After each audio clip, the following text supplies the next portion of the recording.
बिस्मिल्लाहिर्रहमानिर्रहीम।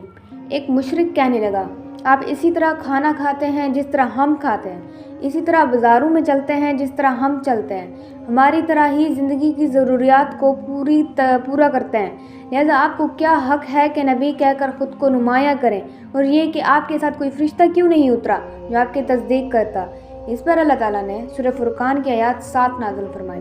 तर्जुमा, और ये काफिर लोग रसूलुल्लाह सल्लल्लाहु अलैहि वसल्लम की निस्बत यूँ कहते हैं कि इस रसूल को क्या हो गया है कि वो हमारी तरह खाना खाता है और बाज़ारों में चलता फिरता है, इसके साथ कोई फ़रिश्ता क्यों नहीं भेजा गया कि वो उसके साथ रहकर डराया करता, इसके पास गैब से कोई ख़जाना आ पड़ता या इसके पास कोई गैबी बाग होता जिसे ये खाया करता। और ईमान लाने वालों से ये जालिम लोग ये भी कहते हैं कि तुम तो एक बेअक्ल आदमी की राह पर चल रहे हो।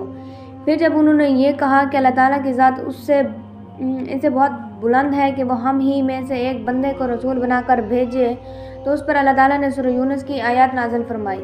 तर्जुमा, क्या इन मक्का के लोगों को इस बात से तअज्जुब हुआ कि हमने उनमें से एक शख्स के पास वही भेज दी है कि सब आदमियों को अल्लाह के अहकामात के ख़िलाफ़ चलने पर डराएं और जो ईमान ले आएँ उन्हें खुशखबरी सुना दें कि उन्हें अपने रब के पास पहुंचकर पूरा रुतबा मिलेगा। इसके बाद उन लोगों ने आप सल्लल्लाहु अलैहि वसल्लम से कहा, हम पर आसमान के टुकड़े टुकड़े करके गिरा दो, जैसा कि तुम्हारा दावा है कि तुम्हारा रब जो चाहे कर सकता है। हमें मालूम हुआ है कि तुम जिस रहमान का जिक्र करते हो वो रहमान यमामा का एक शख्स है, वो तुम्हें ये बातें सिखाता है। हम लोग अल्लाह की कसम कभी रहमान पर ईमान नहीं लाएंगे। यह रहमान से उन लोगों की मुराद यमामा के यहूदी कहान से थी। इस बात के जवाब में अल्लाह ताला ने सूरतुल रअद की आयत 30 नाज़िल फरमाई। तर्जुमा, आप फरमा दीजिए कि वही मेरा मरबी और नहगबान है, इसके सिवा कोई इबादत के काबिल नहीं। मैंने उसी पर भरोसा कर लिया और उसी के पास मुझे जाना है। उस वक्त आप पर रंज और गम की कैफियत तारी थी। आपकी ऐन ख्वाहिश थी कि वो लोग ईमान कबूल करें, लेकिन ऐसा ना हो सका, इसलिए गमगीन थे। इस हालत में आप वहाँ से उठ गए। मुशरिकीन ने इस किस्म की और भी फरमाइशें की। कभी वो कहते सफ़ा पहाड़ को सोने का बना कर दिखाएं, कभी कहते सीढ़ी के जरिए आसमान पर चढ़कर दिखाएं और फरिश्तों के साथ वापस आएँ।